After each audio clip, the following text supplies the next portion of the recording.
is never the goal. The goal is time. To travel, to spend with your family, to hang out with your friends, to do whatever you want, whenever you want. Money can buy that time. This is Publika FM 89.6 Jakarta.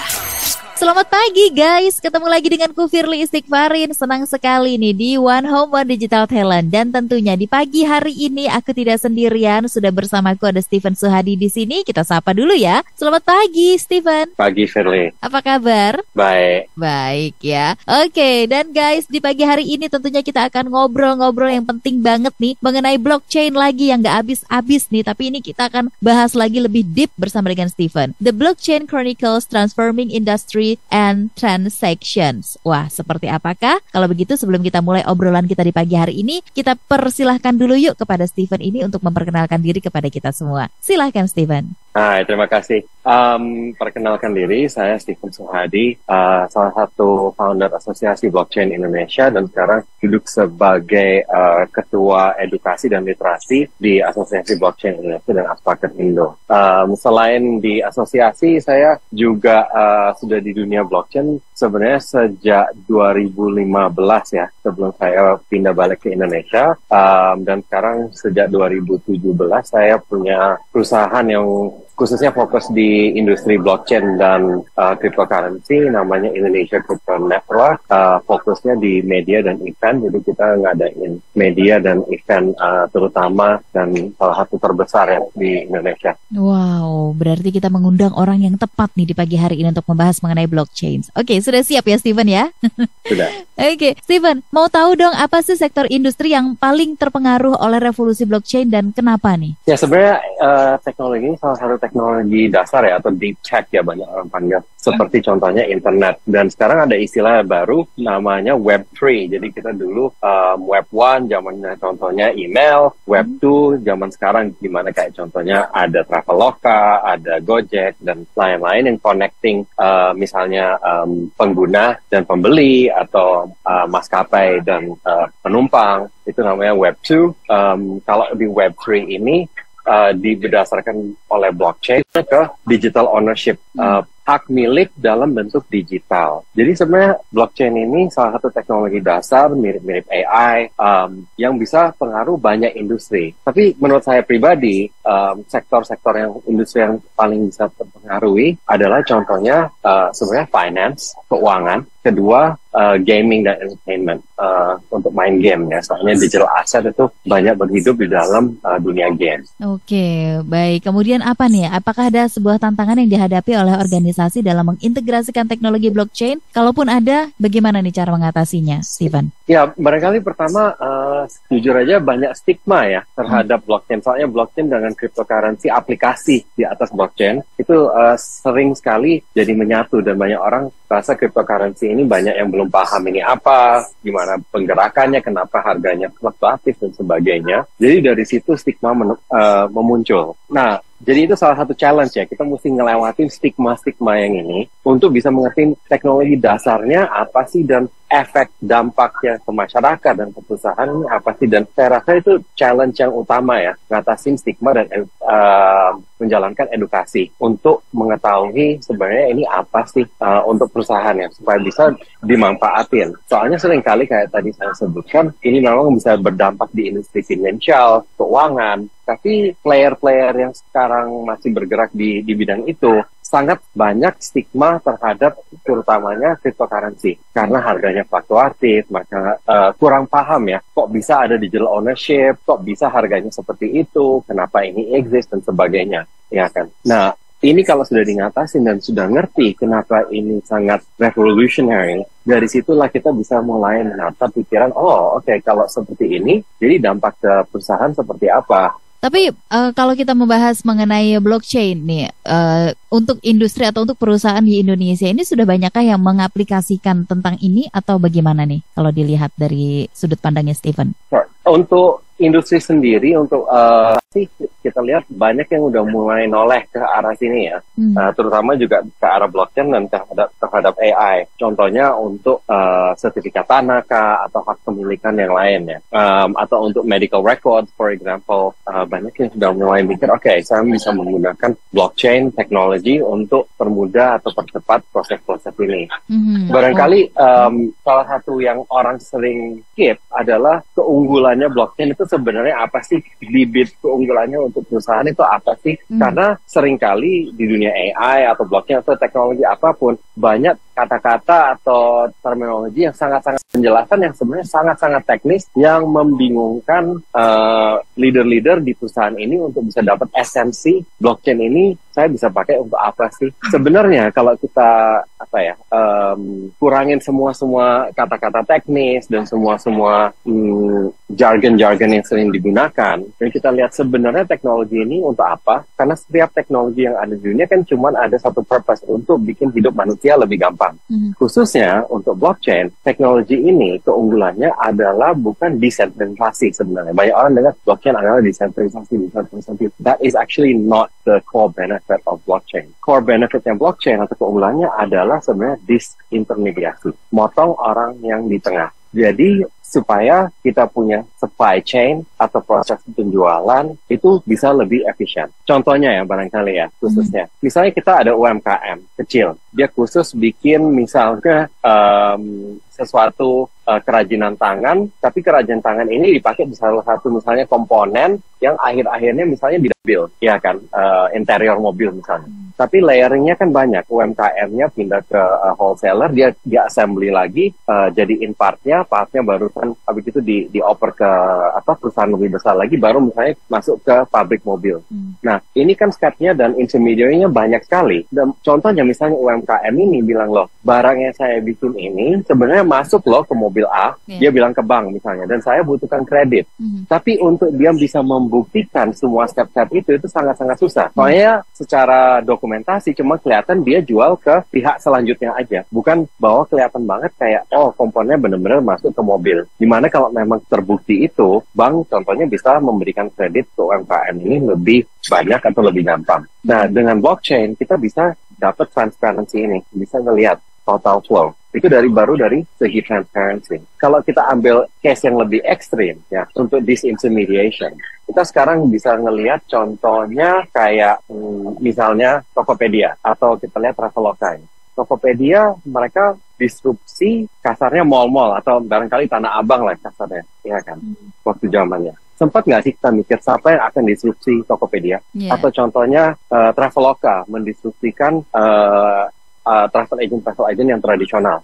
Balai sempat nggak sih kita mikir siapa yang akan disrupsi Traveloka setelah ini? Soalnya setiap bisnis kan selalu ada siklus dan teknologi membuka kesempatan baru biasanya. Nah, contohnya disintermediasi, dan jawabannya pertanyaan itu sebenarnya saya nggak tahu persisnya siapa, tapi kemungkinan besar mereka menggunakan blockchain. Kenapa seperti itu? Karena kalau kita lihat di contohnya Tokopedia kan sebenarnya cuma marketplace, pasar online yang menjodohkan pembeli dan penjual.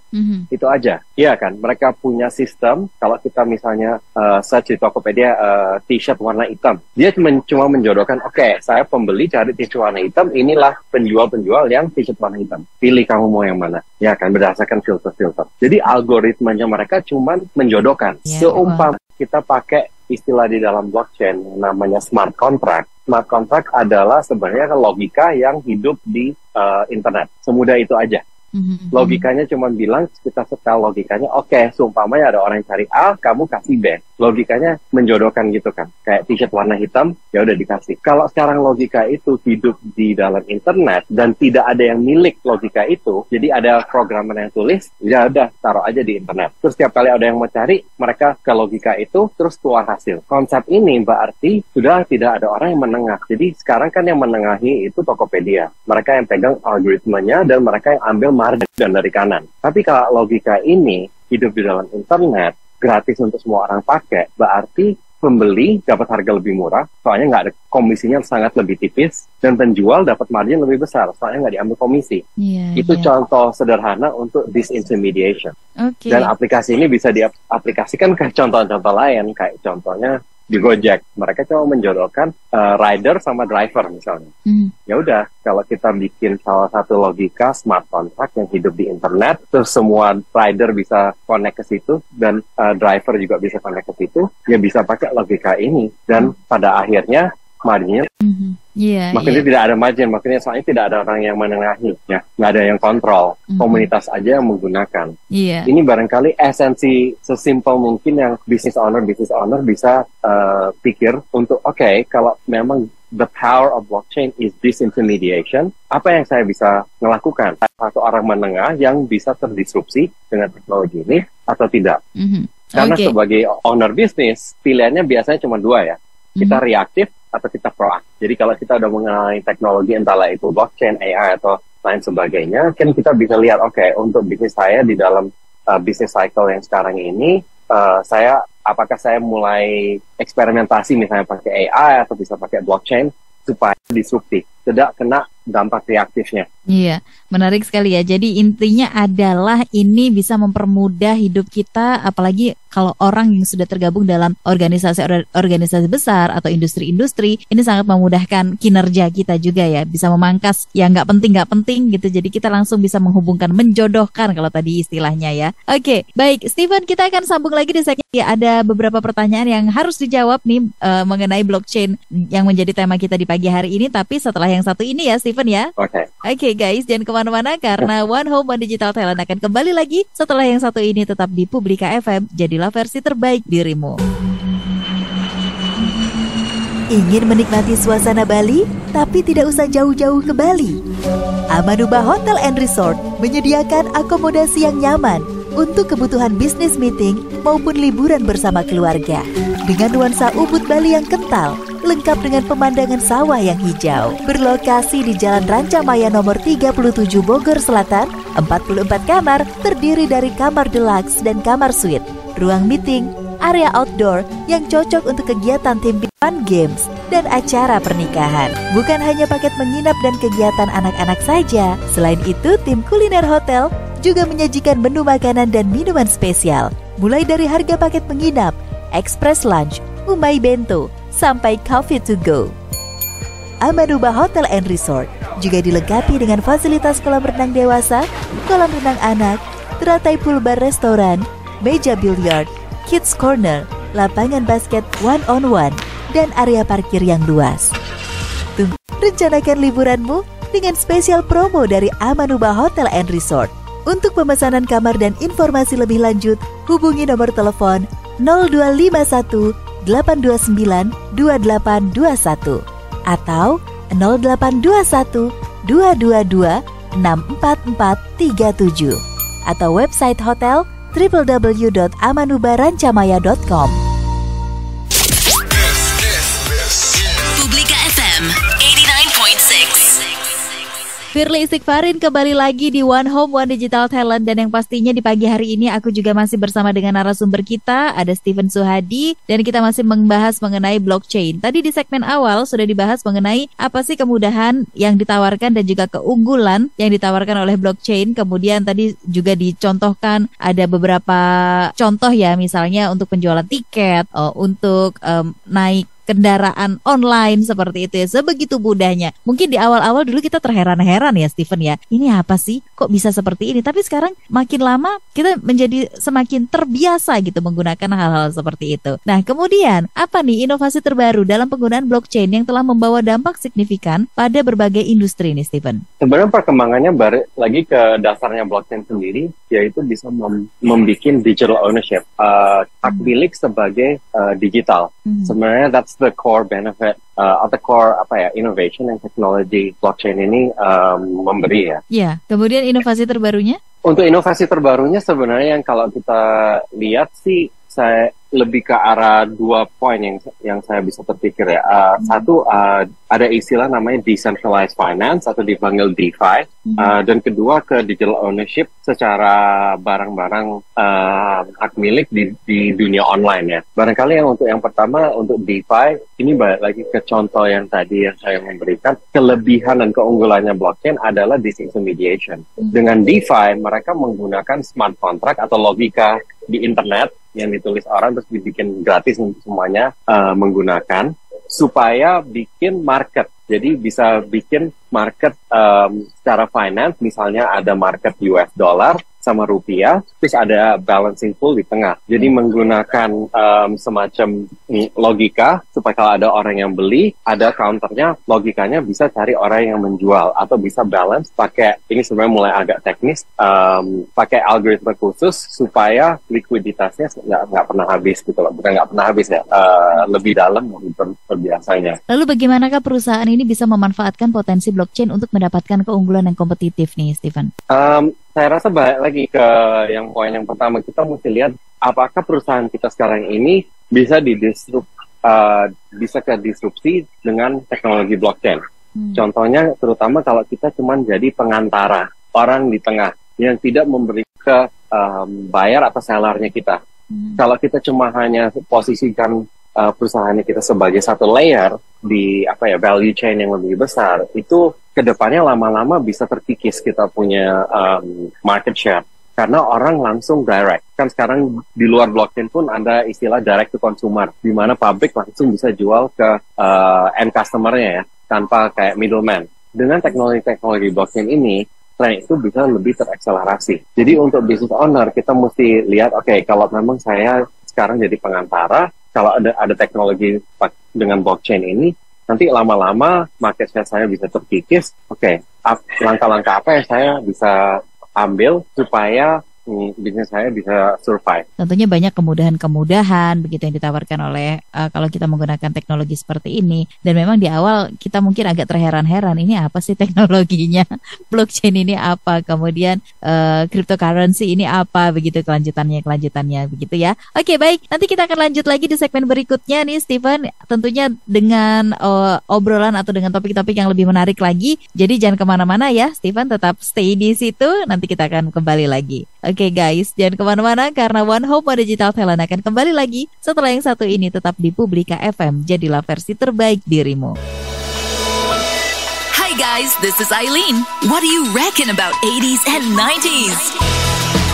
Let's relive the 80s and 90s on Nightlife all night long on Publika FM 89.6. I love it.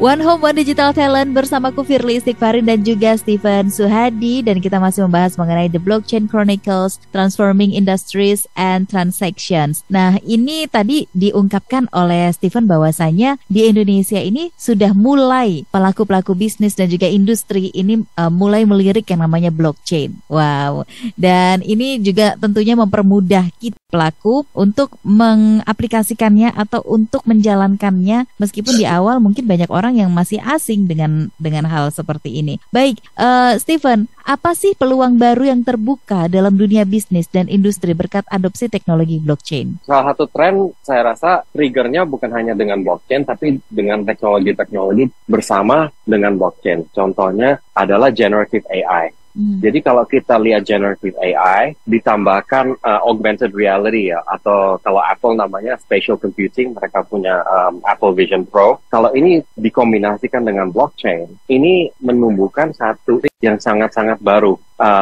Dan industri ini saya rasa sudah pas, bukan gara-gara teknologinya, tapi gara-gara sebenarnya kultur dan sifat manusia. Jadi kalau kita lihat generative AI, contohnya pakai OpenAI punya Sora ya, yang mereka udah bisa bikin feature film quality generated images atau generated movie dengan prompt yang sangat mudah, udah bisa bikin high quality animation. Terus kita kombinasikan sama Apple Vision Pro atau AR yang akan muncul ke depannya dengan blockchain, yaitu memfasilitasi digital ownership. Saya rasa in the next 5-10 years ini sangat terbiasa masyarakat, terutama anak muda duluan, mulai kemana-mana pakai Google, atau sebenarnya nggak kemana-mana, mereka di rumah saja. Mereka pakai kayak semacam Apple Vision Pro, mereka mau impian apapun, mereka tinggal prompt, terus keluar impiannya, terus mereka bisa punya hak milik dalam dunia itu lewat blockchain. Kenapa narasi dan future ini saya rasa sangat-sangat inevitable? Balik lagi bukan gara-gara teknologinya, tapi berdasarkan satu faktor, yaitu manusia itu berdasarnya malas. So what I'm betting on is human laziness. Sekarang anak-anak muda, kalau misalnya saya mau jadi rockstar, penyanyi yang terkenal, untuk menjadi itu di dunia nyata, saya mesti misalnya latihan dan belajar gitar, barangkali 5 tahun, 10 tahun, 15 tahun, habis itu mulai promosikan diri lewat agen, dan itu pun belum tentu. Tapi kalau saya menggunakan pakai misalnya Apple Vision Pro atau contoh-contohnya yang akan muncul, terus saya bikin prompt, mau dong aku jadi penyanyi yang terkenal, mau dong aku nyanyi di stadium yang isinya 50.000 orang kayak Coldplay, terus aku mau dong punya gitarku sendiri di dunia digital yang memang itu hak milikku. Itu semua bisa terjadi secara instan, dan aku nggak usah kerja, nggak usah ngapa-ngapain, aku duduk di rumah. Yes, itu bukan nyata, tapi secara insecurity-ku agak it's fulfilled a little bit, memenuhi insecuritasku. Dan lebih bagus lagi, aku nggak usah kerja, aku nggak usah ngelakuin step-step itu semua. Aku tinggal duduk manis-manis, terus impian apapun yang aku mau, keinginan apapun yang aku mau, bisa tercipta gara-gara 3 teknologi ini menggabung. Jadi yang aku rasa, kalau teman-teman pernah lihat film Ready Player One ya, by Steven Spielberg, dunia in the next 5-10 years kemungkinan besar mulai menuju ke sana, di mana kita nanti berhidup di dunia yang ada 2 ekonomi nyata dan ekonomi digital, yaitu kasarnya kayak narasi metaverse. Dulu narasi metaverse pertama kali tapi tidak mendukung karena belum ada hardware-nya. Kayak Apple Vision Pro-nya kan baru keluar, dan ini sekarang aja posisi masih mahal. Kalau kita fast forward 5-10 years, seperti handphone, tiba-tiba ada handphone yang murah yang keluar. Dengan handphone murah yang keluar, lebih banyak orang bisa partisipasi, dan juga lebih banyak kreator yang bisa berpartisipasi membangun ekosistem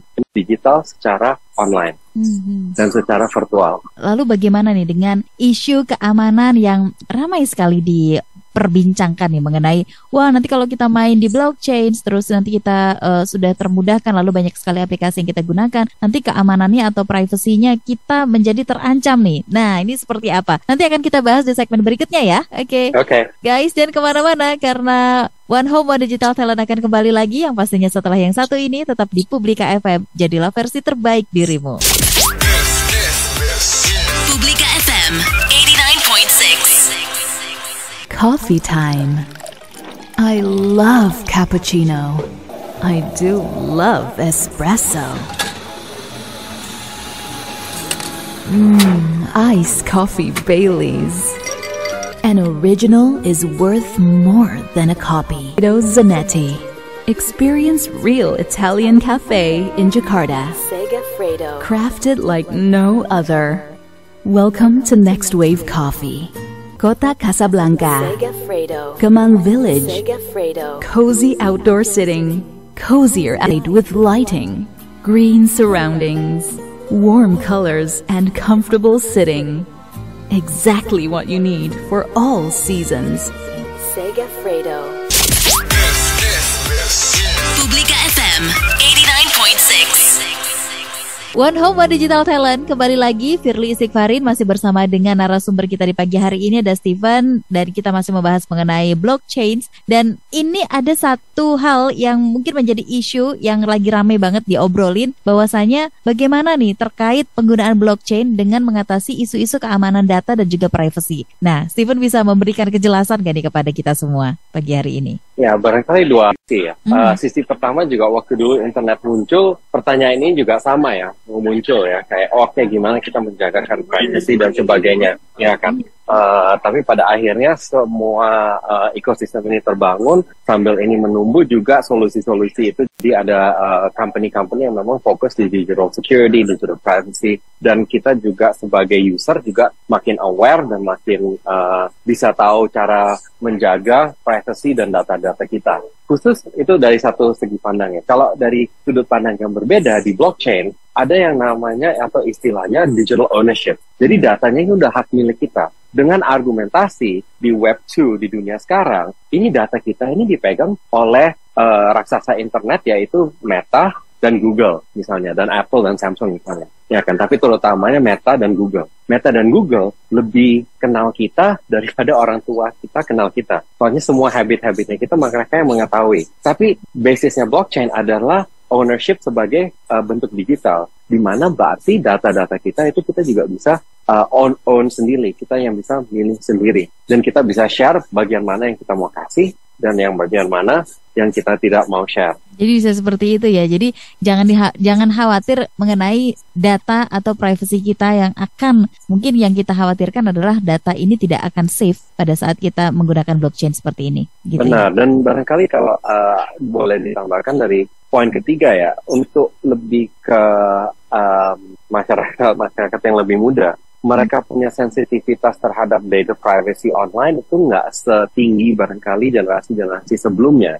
Karena sekarang sudah terbiasa, misalnya kita lihat anak-anak di mall menggunakan iPad atau lagi main Roblox atau apa, mereka tuh sudah sangat terbiasa teman mereka ini avatar. Dan mereka share, kita nggak tahu ini avatar di belakang gambar ini apakah orang beneran atau gimana, tapi interaksinya seperti sudah berteman biasa. Jadi interaksi manusia ini yang kita rasa dulu khawatir secara dunia online, budayanya sudah berubah dan nyamannya karena juga sudah berubah. Jadi kita lebih barangkali juga lebih relax ya sama sharing-sharing dan berteman secara digital. Wah, ini jadi tantangan tersendiri nih. Jadi nggak ada ceritanya nih manusia-manusia nanti kalau kita semuanya sudah bermain di blockchain. Ini nggak ada lagi ceritanya kita bakal kesepian. Karena tadi yang sudah dicontohkan, anak-anak saja sudah main bersama dengan avatar gitu ya. Baik, oke, tidak kita ngobrol nih di One Home One Digital Talent pagi hari ini. By the way, thank you so much. Terima kasih Steven sudah hadir di studio pagi hari ini. Thank you so much. Ya, terima kasih ya. Kapan-kapan kita sambung lagi. Oke, sukses selalu dan sehat selalu untuk Steven. Thank you guys. Oke guys, itu tadi adalah Steven Suhadi dan kita sudah mengobrol banyak nih mengenai blockchain di pagi hari ini. Dan yang pastinya aku mengingatkan ke kamu kalau setiap hari Kamis jam 7 sampai jam 8 pagi kamu akan ditemani oleh One Home One Digital Talent bersamaku Firly Istighfarin dan juga narasumber-narasumber hebat kita, salah satunya Steven tadi ya. Kalau begitu saatnya aku harus pamit, kita ketemu lagi minggu depan. Firly Istighfarin for Publika FM, jadilah versi terbaik. Money is never the goal.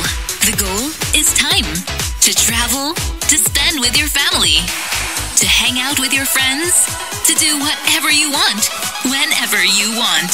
Money can buy that time. This is Publika FM 89.6 Jakarta.